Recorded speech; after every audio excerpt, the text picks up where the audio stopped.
I start these videos off with my first bike ever. Now I'm not talking about the bike that I was telling you before. Some of you guys may have known that I had like a little GT80 and KM100 kind of thing. I'm not talking about those. I'm talking about when I was old enough to buy my own bike, like not something mom and dad bought me. When I finally got a license and everything. My first bike was a 1986 Virago 750. And I bought it a couple of years after I graduated. I remember thinking that I was going to buy it because it was the year I graduated. So I picked it up used in North Battleford, Saskatchewan. Yes, and at the time I didn't even have a license. All I had was my learner's permit, so I always had to have somebody driving behind. Driving behind me. So I took my buddy down to North Battleford and we drove all the way back here, and yeah, then I worked on getting my license and I drove that bike like it was my pride and joy. I loved it, I loved it, I loved it. The chrome on it, oh my. Did the girls look at me? You know what I'm saying? The girls were looking at me. But it was awesome. I'd pull up to a stoplight, like I said, people looking at my vehicle, the girls looking at my vehicle. Meanwhile, the guy's got a $30,000 Camaro sitting there beside him. Maybe back then it was only 20. But my bike was only 2,850 bucks plus tax.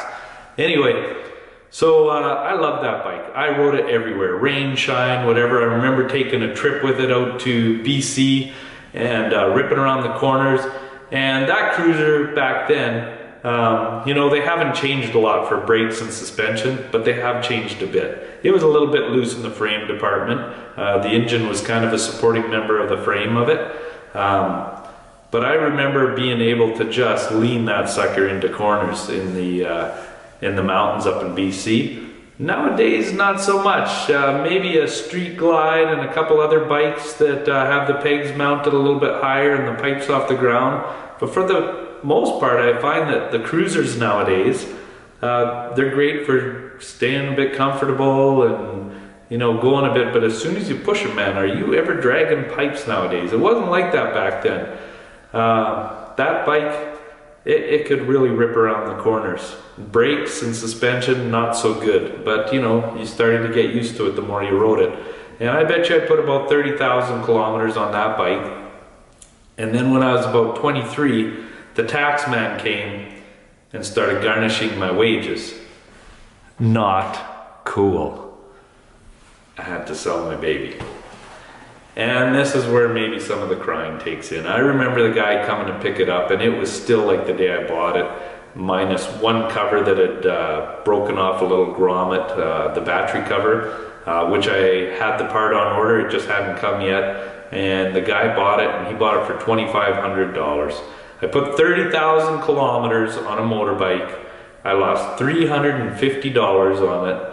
I had the thing for 3 years, and it was my pride and joy, and it did me so well to have that bike.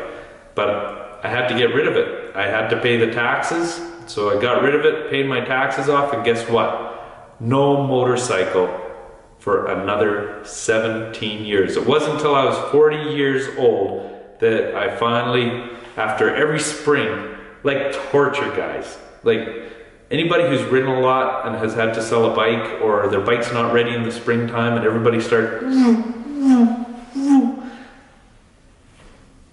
it's torture. Honestly, it's torture right now.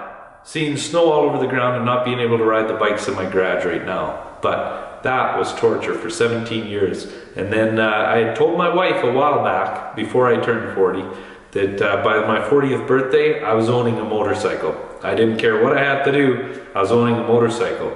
And that'll bring us to the next video you can watch. Part 2 would be the 2004 Honda Shadow Spirit that I bought after that.